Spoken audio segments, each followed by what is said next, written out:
You're listening to the Barcode Podcast with your host, Chris Glandon, serving cybersecurity straight up with no chaser. Let's hit the bar and grab a drink.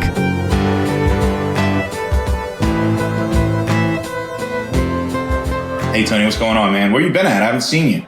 Yeah. We had we brought in some deep fake phonies and some booze bots on a 1099. But I'm back, baby. Yeah, man, I could tell they were a little robotic. But I'm scanning your drink menu here, and I discovered one that I never knew existed called the Getaway. How'd you come up with that one? Yeah, man, well, I was away, chilling on the beach. I made some easy drinks. I think you'll like them. Cool, man. What's in it? It's 1.5 ounces of tequila, 1/2 ounce triple sec, 1/2 ounce of lemon juice. Shake it up, put it in a cup of ice, top it with some ginger ale. Easy. Nice. Yeah, man, for being that easy, it does taste good. Thank you, sir. Speaking of Getaway, I got to get away down to the other end of the bar. All right, Chris, we'll see you next round, buddy.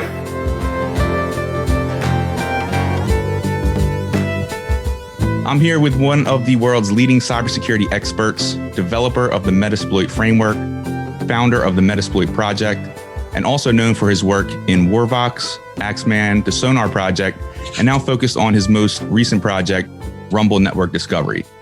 Referred to as the industry's most famous white hat hacker, HD Moore joins me at the bar. HD, welcome. Hey, Chris. Thanks for having me on. So I'm curious to know a little bit more about your hacking saga. Would you mind telling me a little bit how you initially got into hacking? Yeah, sure. I grew up pretty poor, so it took me a long time, but I finally built some computers out of dumpster parts. And my mom had a job as a medical transcriptionist, which it doesn't pay very much, but had the upside of having a lot of phone lines. So she would, clock off work at 6 p.m. and, everyone else would go to sleep around 9 or 10. And I'd plug in my, Ghetto 486 into as many phone lines as I could and dial the world as much, however I could. And that was kind of the start of it. So I started off with, we're dialing in freaking and BBSs. And, when the internet became a thing, started moving kind of into the internet space. And then, I joined IRC and the rest was pretty much history. Nice. And at that point, it was still fairly new, right? There wasn't many people out there doing that. So what inspired you? Who inspired you? Did you read a book? Did you see something on TV? Like, what really sparked your interest there? Oh, it was a ton of stuff. Legion of Doom, Masters of Deception, kind of all the old school, freaking hacking, those books for sure.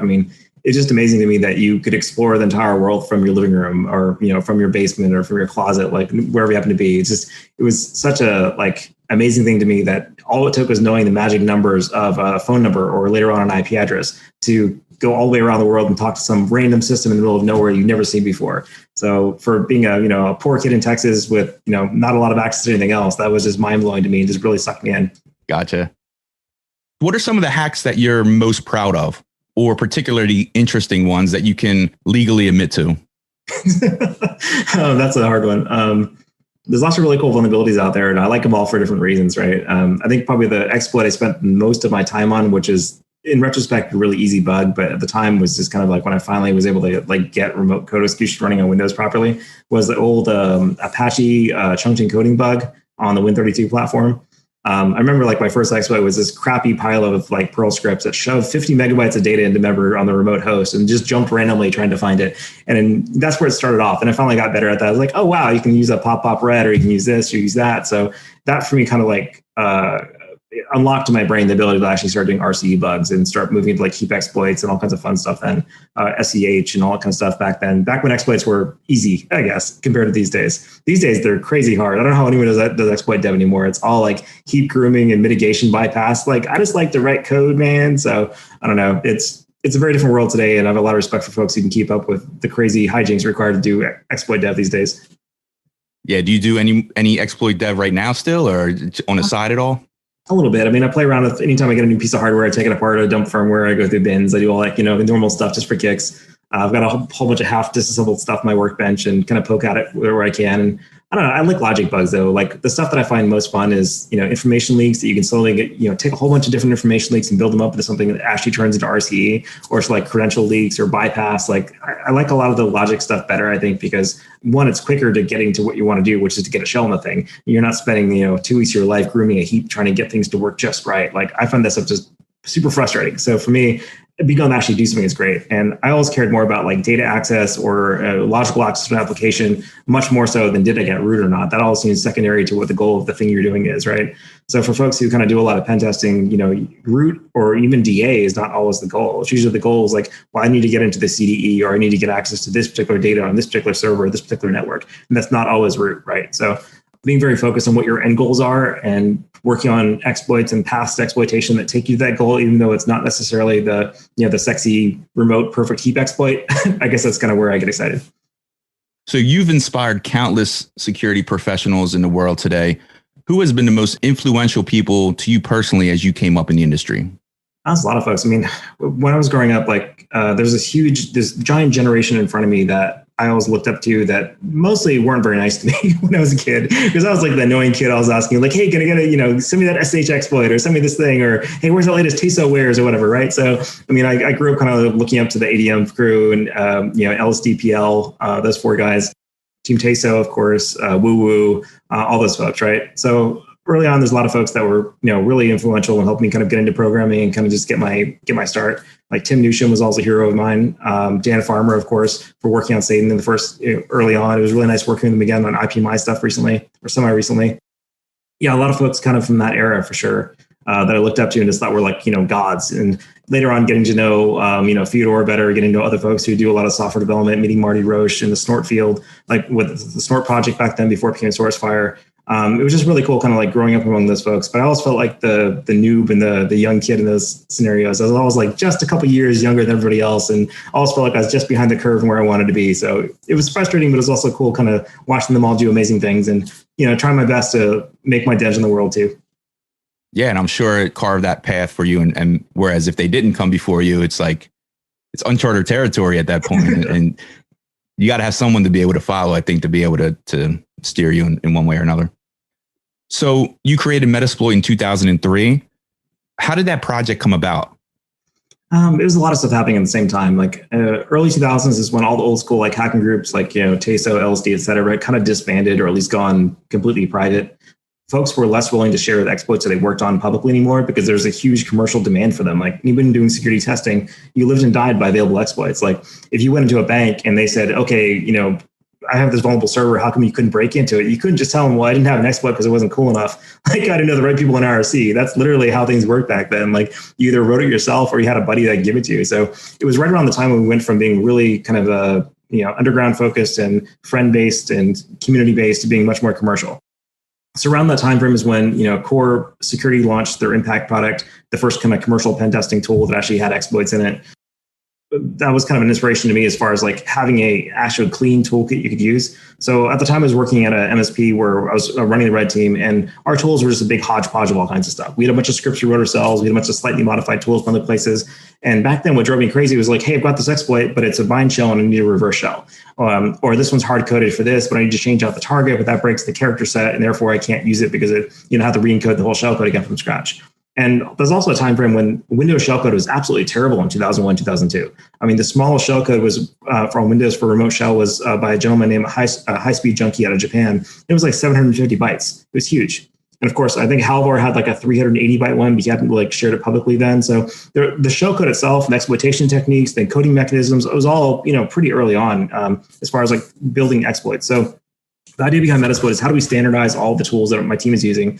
How do we make it so you can just swap out payloads reliably and quickly, which meant building out new encoders, new shellcode encoders, new NOPS LED generators, things like that. So we kind of just took the challenge of building exploits and broke it down to as many small pieces as possible and made those modules. And then you kind of build them, put them back together again like Legos to build whatever exploit you wanted. So you've got your actual attack here, but then you've got your NOP encoder, you've got your payload, you've got your obfuscation tools at the protocol level, all kinds of stuff. So it started off being an internal toolkit.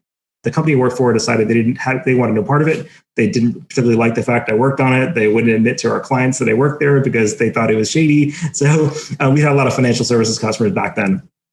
So I didn't get a lot of support from my employer at the time, which is fine because I was going to do it anyway. So I ended up spending nights and weekends for the next, pretty much 15 years on Metasploit until a couple of years ago. I took a break just to, spend more time on other things. But yeah, it was a lot of fun. I felt like it was really cool because the cool thing about Metasploit, the thing that I'm, I guess, more proud of is like, yeah, the code is pretty much crap most of the time. Like most of the code was absolute garbage. It started off being this big bucket of Perl code that no one liked, that everyone thought was a script reading tool. But what we did is anytime a new technique came out that we thought was really cool, we'd implement that, we'd add it to Metasploit, and then it'd be preserved as this functional historical artifact you can actually still use. So if you have a cool way to do shellcode evasion, great. You have a cool protocol evasion, we'll actually build that into the protocol stack, and now you can use it with every single exploit to use that protocol. So it's a great way to like take the knowledge of the security community and build on it and make it something that you can actually just reuse and keep building on and making better, I guess. And when we did the rewrite in Ruby, made it a little bit better, made it cleaner. But with the acquisition by Metasploit, we had a much bigger team, a lot more funding. We can actually support a lot more of that stuff. And we had to showcase more and more of the community's really cool research. So for me, it was always kind of a living museum that was also useful of all the cool work the community was doing. So you still have Metasploit. Now I'm used to seeing Metasploit in Kali Linux. You still have the commercialized version. And I also see with SANS and other InfoSec courses, even the OSCP, you always see Metasploit within the curriculum. In terms of education, is it still important to teach tools like Metasploit, or should courses be more tool agnostic? I think it's good, especially if you, a lot of stuff Metasploit hasn't aged well. Things like particular types of shellcode or exploit techniques. Like you're not going to do an SEH overwrite these days because all the mitigations prevent it from being useful. Like you really don't use pop ret style return addresses anymore. So all the tooling around that doesn't really work anymore. All the stuff we did in the opcode database is no longer relevant because the ASLR changed all the base addresses. So there's a lot of stuff that really stopped being useful in Metasploit, but there are a lot of things that are still useful though. For example, you can take an exploit that's 10 years old and still bypass modern today IDS systems just by tweaking a couple options. Like the evasion capabilities and the protocol levels, like we implemented SMB from scratch, both in Perl and then again in Ruby, just like the Impact folks did in the Python side for Core Impact and for Unity Canvas. And in doing so, it gave us a lot of ways to mangle the protocol and tweak things in ways that was really hard for anybody to decode properly on the wire. So as far as an evasion toolkit, if you're building a defensive tool, like Metasploit is still really useful for testing your system, for showing like, making sure you can decode protocols properly, detect attacks properly. And because it's open-ended, because you can plug almost anything into it, if there is a technique in there that you want to reuse, whether it's a particular type of payload or exploit or evasion method, or you want to use the interpreter payload, but you want to use it for phishing instead of for an exploit, it's all there for you. So I feel like even though parts of Metasploit have definitely aged out a bit and are less useful these days, they're still kind of a historical archive, but the rest of it still is useful for day-to-day stuff. Like all the discovery, network protocol discovery and enumeration and information gathering stuff and login brute forcing in Metasploit, that's relevant forever. Those protocols just don't change.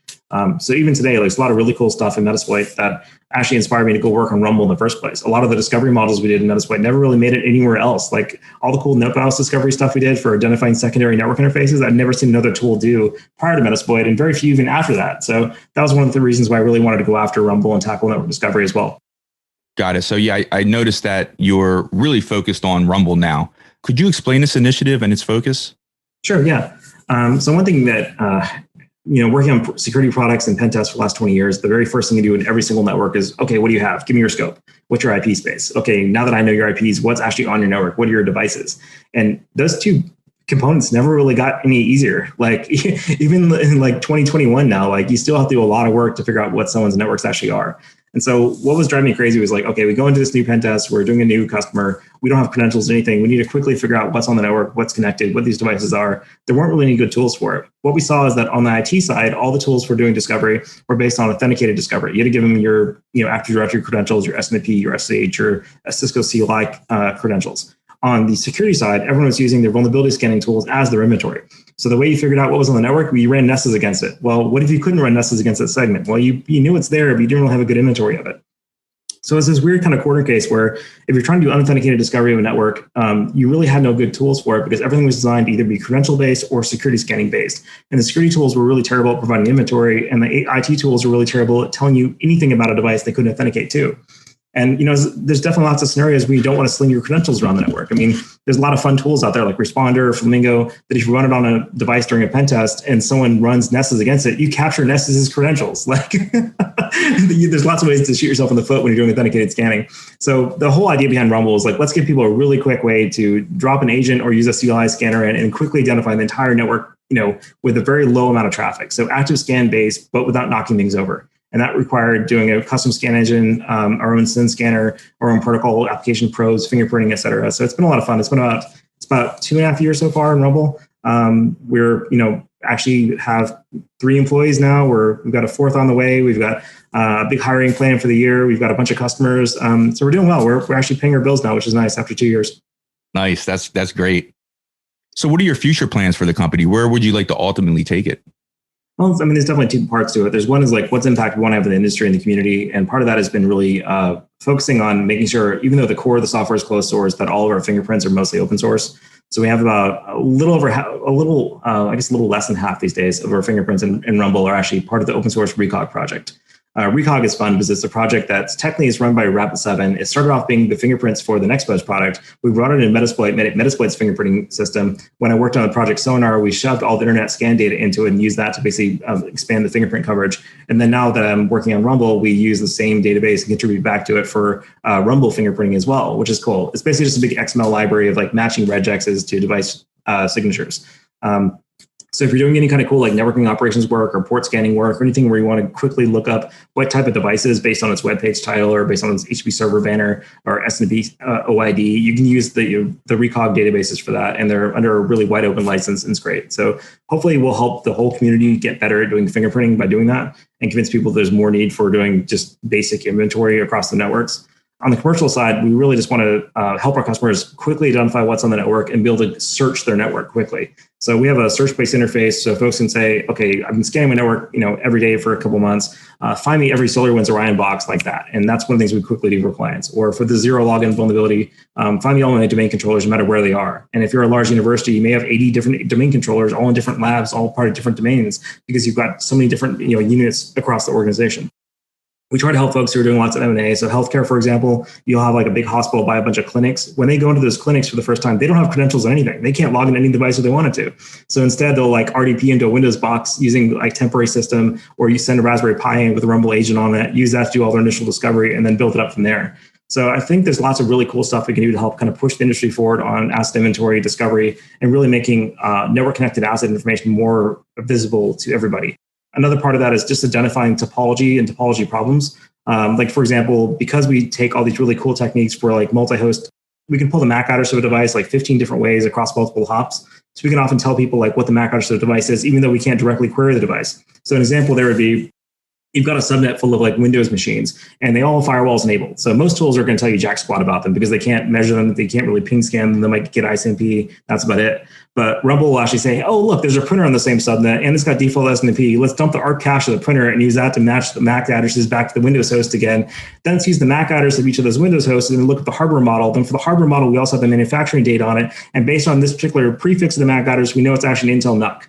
So going from like almost no knowledge about a device to knowing that it's an Intel NUC manufactured in the last whatever, possibly running Windows, just by querying a secondary system on the same subnet, I think is one of the cool things that we do. So there's lots of really cool research going into that. Like I feel like we take the same approach to shellcode and exploits and vulnerability research, but we apply that towards device fingerprinting and asset inventory. There's definitely a need for that, for sure. And I guess with that infrastructure, you can pull in different vulnerabilities from different systems too and kind of aggregate everything together. Yeah, and we're trying to stay away from like vulnerability detection or bone scanning, and it's really just about like presenting a database of facts to the customer. Like, here's your stuff, and we have a free tier, right? So every small business with less than 256 assets, every home user, we've got a free binary for you. You got a command line scanner. So we're trying to do our best to take care of like folks who can't afford a big commercial inventory tool through a free tier. And there's very few differences between our free version and our paid version besides license or number of live assets across the network. So it's great. We've got something like 3,000 users on the free tier today, scanning every possible weird kind of home network ever. We get everything from like clinical to healthcare to oil and gas, everything else on the platform. So it's really cool to see the stuff that comes in. And of course, the more folks using it, the better the fingerprints get. Very cool. So you mentioned SolarWinds. So here at Barcode, we've been using SolarWinds for our DMS, our drink management system. And I just heard the news. So my question to you is, how screwed are we? I don't know. I take a lot of these APT style reports with a grain of salt. Like everyone's making stuff up. They're all just doing attribution without a lot of evidence. Like none of this stuff would go through court. Like you can't prove any of this junk, right? All you can do is have lots of people pointing fingers in different directions and pick who you believe. It is what it is. I feel like, it looks like the evidence points to their supply chain getting hacked, so modifying the binaries of the application. And, a lot of us would like to say we would all do better if that was, if we were there in their shoes, but we don't know how they got in the first place, right? For all we know is an employee that just walked in and set them up. So it's hard to say, make sure you can respond to incidents. Like you can do your best to avoid them, but you also have to make sure that when something does happen, that you quickly get on top of it, figure out the damage, see what data left your business, things like that. You got to be ready for it. You certainly have offensive security, ingenuity in your DNA, and mentality for uncovering unorthodox attack methods. I'm curious to get your current thoughts on bug bounty programs. Are the good guys catching up to the bad guys, or will it always be an unfair race? A lot of it comes down to incentive, right? There's still a lot more money to be made being evil than being good, right? But there's also a lot more risk. So the good thing about the bug bounty programs is, as much as they annoy the heck out of a lot of people with people constantly hammering your security email address saying, I found a critical vulnerability, you don't have DKIM enabled. Like, I know that, it's cool. Like, it's not a big deal. So there's a lot of folks on the bottom end of the bug bounty that give the industry a bad reputation. But on the other side of it, it's amazing. Like, if you told me 20 years ago or 30 years ago these days, because I'm getting old, that someone actually paid me money to hack a Fortune 500 company and I didn't need a letter in advance from the company to give me permission, I could just straight up start banging away on some company's servers, and that was totally cool and I wouldn't go to jail. Like, holy crap, that would make such a huge difference to the industry. Like, imagine if all the early hackers didn't have to worry about getting raided and busted and thrown in jail for the early exploration. I mean, it's like, so I love it. I feel like bug bounties are great in terms of getting a lot more testing of a lot more systems a lot quicker, but they're also an amazing tool for making the community level up and become much better at security and hacking going forward. So I have no idea where we're going to end up. We're going to have so many awesome hackers out there in the next 10 years just because of bug bounties. Like, I'm very enthusiastic and optimistic about it, as much as the low end folks trying to report DKIM bugs to me drive me crazy. Yeah, it's crazy. I mean, I saw they had $1 million bounty out. I mean, you hit one of these and you're set. You're good. So that's another incentive that was unheard of. I guess even when bug bounty programs started rolling out, they never had that level of incentive. So you got BugCrowd, HackerOne now. Do you find one platform better than the other, or is it just a matter of preference? You definitely hear, they've got two customers, right? They serve both the bug bounty testers and they serve the customers that are running the programs through them. So they both have their ups and downs. Like disclosure, was an advisor for BugCrowd for a while. I really like what they do. I like the team. I like how they approach things. I feel like they do a much better job of taking care of the bug bounty folks. The bug bounty programs are much more kind of white glove, I believe. I feel like they're much more hands-on with the customer that's running the program. Where I feel like HackerOne is much more hands-on with the actual bug bounty participants. So I think they're going to be in the middle. It seems like the current trajectory is that both folks are kind of moving towards having similar standards for how they treat bug bounty participants and how they treat the bug bounty programs themselves. So I feel like it's good that there's more than one option out there. There's also, Cobalt and everybody else in the space too. So I'm glad that it's not just one big player. I'm very glad there's at least two big players, and even better, hopefully 3 or 4. Yeah, absolutely. What other ways can you think of that aspiring pen testers can get legit legal experience? Well, it's hard because if you're, pen testing is not generally a profession you can walk a straight path into. You kind of have to, zig and zag into it coming from other backgrounds. You already have to be good at something else first to be good at it, being a pen tester. You already have to know how web apps are being developed. You already have to know how networking stuff is done. I was trying to walk through with one of my daughters, how to start doing bug bounty programs. She got really excited. She went to go hack all the things. Like, okay, cool, let's do it. She likes K-pop too. So it's like K-pop/bug bounty time. And so we're going through it all. And she's like, wait, what? So we'd spend time in Wireshark and doing pings and doing IP address stuff. And it didn't occur to me how much stuff you have to know just to be able to even really get your feet in the door for bug bounties. Because you have to know so much stuff just to get to the point that you're testing a web app. Or you can just type things in your browser, right? But if you want to get good at it and you actually want to be able to do more than just a web app, you have to understand all the other technology, DNS, IP addresses, TLS, everything else that's involved with the process. So I feel like for folks who really want to go after security, whether it's defensive, offensive, you really need a good, strong understanding of low-level TCP/IP protocols, things like DNS. You should be able to look at Wireshark and know what every packet does, basically. You have to be able to write some code in some language. It doesn't have to be good code, but write some Python, write some Ruby, write some Go, write something. Be able to automate something, because so much of your work is going to be well, if only I could guess this magic number by trying it 1,000 times. You can't rely on Burke to do everything for you. You have to be able to just write your own code here and there. So those two things, I think, are the basis for any strong security professional background, which is really understanding how things work at the low level and then understanding how to script up and automate things. And of course, if you can also go into reverse engineering, you can also go into deep web application testing, SQL databases, container security. There's a billion different ways to specialize these days. That's probably a big difference as well from kind of when we were growing up and getting into this. is in the early days, there was no real specialization. There were some people who were better at like X25 versus something else, or this exploit or that exploit. But these days, there's so many different kind of niche categories you can focus on. You can be the best, a container security person in the world. You can be the best SQL database exploitation person in the world, or Postgres, or MS SQL, or cloud, but AWS only. Like, there's lots of areas where you can go really, really deep these days and differentiate your skill set. Whereas previously, you kind of had to be good at everything to be able to have a job in this space. Yeah, I agree. What are your thoughts on certifications? Do you think certifications are still valuable, or do you think practical hands-on experience is best? Or what certs would you recommend as being some of the best out there for pen testers? Well, it kind of depends. There's some jobs where you need a certification because your clients request it. You need to have an OSCP or CISSP or something like that just to be able to be considered for that job. So I can't really fault anybody for getting a certification if their employer requires it. It's just an employment requirement. It's not going to help your skills in any way, probably not. But it's going to help you get the job you need to build your life and make that your career, right? So more power to people, no matter what cert they get, if it helps them get their job. Outside of that, the practical certs, you still have the OSCP. You've got like all the SANs, what they call it, like the GPen for a good cert as well. There's not that many that are practical though. So I feel like if you're kind of an autodidact, if you learn well by kind of teaching yourself, you're almost better off doing anything other than a certificate. Certificates aren't really going to help you learn anything more than you learn yourself, I guess. But I would say go after CTFs, go after bug bounties, go get real world experience as fast as you possibly can. There are no gates anymore. The fact that we've got bug bounties and so many programs that are available for just jump right into means you don't have to mother may I. You can go straight into trying to hack a Fortune 500 company tomorrow and just using whatever you happen to currently know. Yeah, just get your written consent and off you go. You don't even need that. That's a great thing. The cool thing about bug bounty programs is so many companies just say, yeah, here's our scope. That's it. There's no like permission letter you have to get. It just blows me away that we grew up worried about people kicking down our doors, right? So it's a different world now. Yeah, exactly. So obviously there is an ethical line there where maybe these young pen testers want to just get on a site and start hacking away. Obviously that's not the way you want to go. Do you know of any sites, or I guess what would be the first step for someone maybe coming out of high school or coming out of college? And I think they're actually teaching these courses in high school now. But young kids really that want to just start getting into it, what would be your advice to, where do you get started? Hack the Box, like all those CTF sites I mentioned before are pretty good. They're kind of like, you can go look up, answers for it if you get stuck someplace, which is kind of a nice thing about them. There's a good answer to it. Bug bounties are awesome too when you want to go after the real world, just because it's so easy to get into and the requirements are pretty low. But you definitely want to start off with kind of a pre-can environment that that there's a right answer to a given problem.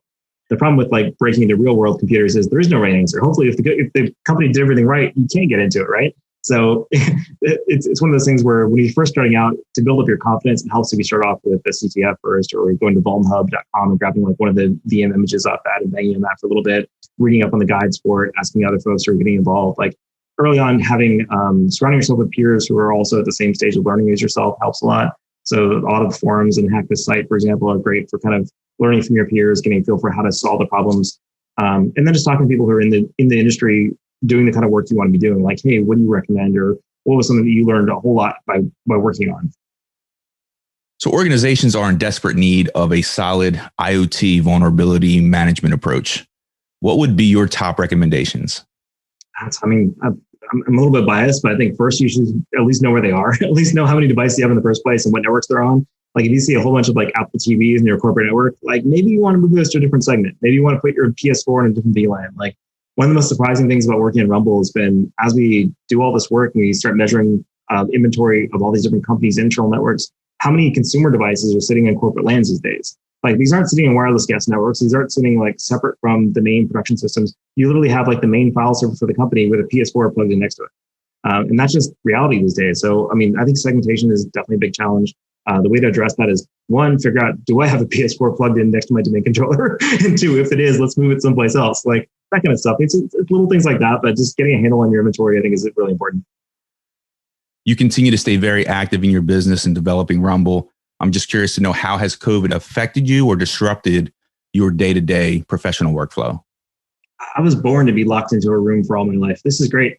This is where I'm from, man. Like, no, it's from a day-to-day work perspective, it's been obviously hard in the family, hard in everyone else to limit our movements and stay inside, especially with a city that's running out of hospital beds right now. So things are pretty chaotic. So I'm just really grateful that we have our health and, we do our best and we're able to work from home. So really grateful that I've got the option to work out of here and not on the road, not having to, put myself and my family at risk all the time. So definitely saw an impact on customers though. Like we saw, budgets freeze, saw hiring freeze, especially around, March through July or so last year. Everything basically froze up. One of our largest customer segments was universities. And universities didn't really have a lot of funding available starting fall last year because they didn't know how many students they'd still have or which campus would be open. So just watching our customers be substantially financially hit by COVID and the shutdowns has been rough. And we do our best to take care of folks. We gave out a bunch of free licenses to folks who are helping with the pandemic, PPE suppliers, healthcare providers. We extended free licenses, discounted licenses wherever we could to make things work. We had some folks saying, hey, we got to cancel our subscription. And we're like, it's okay. We'll cover you for a few months. Like, just come back whenever you're ready to talk again. There's a lot of folks who've been kind of chasing the ambulance in COVID and trying to chase more money out of customers as a result of it. And we're just doing our best to take a step back. We don't email our clients saying, hey, because of COVID. No. We're here to help you out, not to add more noise to your buffer. So right. In general, I feel like we just try to be really empathetic with our customers and realize that they're having a really hard time and do our best to support them, whoever they have to be, wherever they are. And just grateful that we're able to continue focusing on, development and building the business, even though we're stuck at home. What changes have you seen or anticipate COVID will introduce to the threat landscape? I guess for us, the most obvious one has been universities are remote only, and most businesses have almost all their desktops have been moved to VPN connections, what's really interesting from our perspective, because the way that we scan devices is agent-based. We have at least one system running a scan agent, and that scans everything else from it, unauthenticated. Is that a lot of our customers have started scanning their corporate networks from their VPN or scanning their VPN networks from the corporate environment. And it's been kind of interesting to see how that maps out. One of the fun things we work on is a topology graph showing here's how all your networks are interconnected. It used to be you've got your corporate side, maybe a couple sub hubs and spokes kind of coming off them into one big grid. Now you have basically the corporate site, normal regional sites, and then every single one of your companies or your employees' home computers has two interfaces, your VPN connection and their home network connection, and maybe their Wi-Fi connection. So the amount of individual networks connected back to your corporate network is just, it's ridiculous, 1,000-fold increase, a lot of companies, for the number of interconnections back into the corporate environment. Yeah. Would you say most organizations out there need to rethink their infrastructure? I think even folks that were sort of set up for remote work before have definitely had to upgrade their capacities, change how they do things. The good news is it's really pushing a lot of trends that were, that should have been increasing anyways. Kind of the beyond corp model where you're treating all your internal users like they're external users in the first place. Or just because you're on an internal network doesn't mean you have any kind of privileged access to the system. You still have to go through all your standard authentication portals and kind of proxies and so on. So I feel like it's a good opportunity for folks to really accelerate the security programs that are probably already on the path of doing. And I also feel like as someone who enjoys working from home and has tried to as much as I can for the last 20 years, I think it's great that more people are able to do that. Why do we need everyone driving back and forth to downtown to go sit in a room in front of a desktop, right? It's nice to see your coworkers once in a while in the flesh, but I don't know. I've always been of the opinion that I'm way more productive when I'm stuck in a box by myself somewhere. I can trap myself and I'm more productive. I work 24/7 now, and I don't mind it because I love what I do, but it's all right, well, hold on a second. Yeah, it's definitely harder to take a break now for sure. I feel like, especially for about 2 years, it was just me at Rumble. So anytime a sport ticket came in or something blew up or a server went down, it was just 24/7. So it was nice to some extent being stuck at home because it means I didn't have to worry about being halfway to a meeting when something blew up, right? So I'm always available, always on. But at the same time, that's a path to burnout. You got to be really careful and start putting some limits in place, or you're not going to have a good time in a couple of years. You're just going to be completely wiped out, and all the joy in life is gone at that point. And I've gone through that a few times in my life, and trying to avoid it, doing it for the third or fourth time. I know the feeling. It's a time struggle sometimes. Okay, so we talked about the threat landscape. Let's talk about the bar landscape. When you visit a bar, what are you typically scanning for? As in, what is your go-to drink of choice?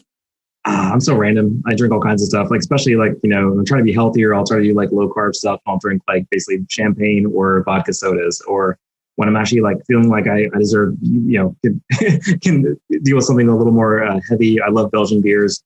I love scotch. I love whiskey. So there's lots of stuff in between.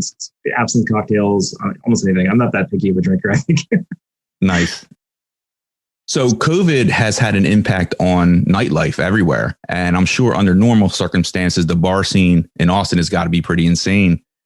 For out-of-towners like myself, what are some of the best places you would recommend there?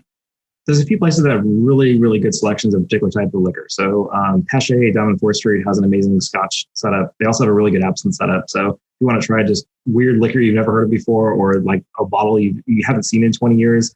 I mean, they probably don't have like Port Ellen or anything like that. But they do have like, maybe absinthes that you never see in the US otherwise.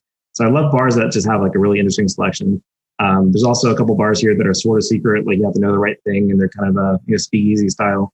So there's one in town that goes by the handle, the redheaded stepchild, that if you can find the code to is great. So there's definitely a lot of little weird kind of corner bars. Small Victory is another great local bar in town. These are tend to like, kind of small local places, but they do really interesting things with their cocktails, with their mixers. Some of them do a really good job of like non-alcoholic drinks too. If you don't actually want to drink booze, they can make you a really awesome mocktail out of all like their handmade bitters and things like that too. So nice. I love those secret bars and speakeasies. What do you see as a bar's biggest vulnerability? A bar? Oh, obviously the patrons getting drunk and destroying the place. Physical vulnerabilities. Yeah. I just heard last call, so I have one last question for you. If you opened a cybersecurity themed bar, what would the name be, and what would your signature drink be called? Hard one. I mean, Rumble's a great name. Hopefully there's no gastrointestinal connotation on that. Right. I don't know, maybe just the shell code. That sounds nice, and maybe it'd be a beach themed tiki bar with the shell code. That's awesome. I do love shells. So would the bar be on a beach, like a tiki bar, or would it be in Austin somewhere? Well, I like Austin. It's probably Austin's place. I think beach themed bars are great, but you have to rebuild them every couple of years with the hurricanes. Is Austin becoming the new Silicon Valley 2.0? I hope not. I've been here since the 80s. And so, it used to be a really broke, cheap college town full of like, hippies and great music. And it's still got some of that, but it's definitely getting more metropolitan, more folks from out of state moving in. Everybody from California is coming over, right? Yeah. Are you starting to see that? The biggest downside for us really for locals is that property prices have been shooting through the roof because if the cheapest house you can buy in California is $1 million, then you bring that money to Texas, you can buy a lot of houses in Texas for $1 million. And like all the central areas are just getting packed, more of the locals getting pushed out to the outskirts. So it's hard for Austin to keep kind of its soul because so many new folks are moving to the center of town, and that's really where a lot of the culture was. But it's not bad. I feel like, things change over time, and, the only constant is change, right? So we have this thing called Austin Hackers Anonymous. We've been running for 13 years straight now with monthly meetings. I think we peaked at like 120 people per month showing up to it, and everyone has to talk. Like there are no lurkers. If you show up, you have to talk your first time. Wow. And we usually do between like 15 to 20 fire talks every single month back to back. We've been doing that for years. So there's also like, a DC 512, there's a 2600 group. There's a lot of other local, the lockpicking group here is awesome. So there's a ton of like hacker culture here in town. That's amazing. And it's been a great group of people to hang out with and, go bar hopping with and all that too. So when did you see the evolution of this, of Austin going this direction? Like when did it start becoming a major tech hub? Really back in like the 80s. There's really two parts to it. There's the hacker culture actually started before then. If you look at like where a lot of the early like freakers and stuff were, like the Phoenix Project, all that stuff was actually here in Austin. Like nice. A lot of the like Steve Jackson games getting rated for what they thought they're actually running like for cyberpunk and stuff like that. That was actually here in Austin as well. So a lot of like the early like old school like freaking / hacking stuff is actually based in Austin, Texas, which is amazing. And as a result, a lot of those old school like security kind of counterculture folks are still around. Like I remember going to a 2600 meetup when I was a kid and seeing Minor Threat there who like wrote like Tone Loc. I'm like, oh my God. Like, so it's really cool. So like, that's one of the heroes I met early on. I was like, I use your tool all day long. And even with Rumble, we have like a visualization of Rumble. That's the Tone Loc tone map that was based on that like war dialing view. So I love it. But so as far as like the hacker culture, it's been here from the beginning. Having a big college campus here in town has been great for that. UT is a great source of folks coming in and learning stuff and sharing it. And just a really open, friendly community in general. There's not a lot of jerks here, which is great. As far as the technology, the big thing that triggered that was a thing called Semitech back in late 80s, early 90s. It was a group of chip manufacturers, like silicon wafer manufacturers, that were trying to build a new plant. And they went to San Antonio. San Antonio says, nah, we're good. We don't want to. So they came to Austin. Austin's like, yeah, sure. So that became Applied Materials. That became Samsung, AMD. They're all really got brought here because of that Semitech chip fab.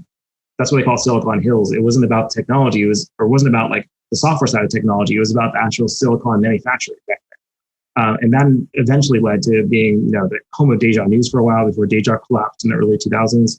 You see, we're never anyone's headquarters, but we're always their second biggest office. So if you look at like where people want to be, you see like, no matter who, I don't want to give, rattle off too many names here, but like any major tech company usually has a sizable presence here in Austin because it's where their employees want to be. And it's got a huge amount of talent to hire from, as well as just really good community for folks who move here. It's rare that you can walk down the street and you don't bump into another engineer. I'll walk around downtown for a meeting and on the way out, like run into 2 or 3 random hackers like, oh, hey, how's it going? I haven't seen you in a couple of weeks. Like, see you at the next meeting. Like that's awesome. The city. So yeah, and the music scene's great and people tend to be pretty friendly. So I think even if people move here from, East Coast or West Coast, they try to adopt the kind of Austin attitude they get here. Just a little less pretense, a little more friendly, kind of give people the benefit of the doubt, just be nice to people in general. So it's definitely a kinder, friendlier city than most places I've been. Cool. Well, HC, thank you so much for joining. I appreciate you sharing your knowledge with us, and I wish you all the luck with Rumble. And real quick before we leave, would you mind letting us know where our listeners can find you online, what your social media footprint is? Oh, sure. Yeah. I mean, for all the Rumble stuff, it's rumble.run is the website. For my personal stuff, it's hdm.io. And then on Twitter, it's hdmore, or GitHub is just hdm. Thanks, man. Next time I come down to Austin, man, we'll catch up for a drink. Looking forward to it, Chris. Hopefully the pandemic will be over soon and we can get back to having a little more fun, right? Definitely. Thanks, man. Take care. Barcode patrons, if you enjoyed this episode and want an easy way to support the podcast, please leave me a review on iTunes or Apple Podcasts. If you're not on a Mac or iPhone, just visit thebarcodepodcast.com/reviews. I appreciate all the support. Cheers. Unfortunately, it's time to shut the bar down for this episode. Thanks for stopping in. See you next time. We'll save you a seat. Be sure to check us out at thebarcodepodcast.com.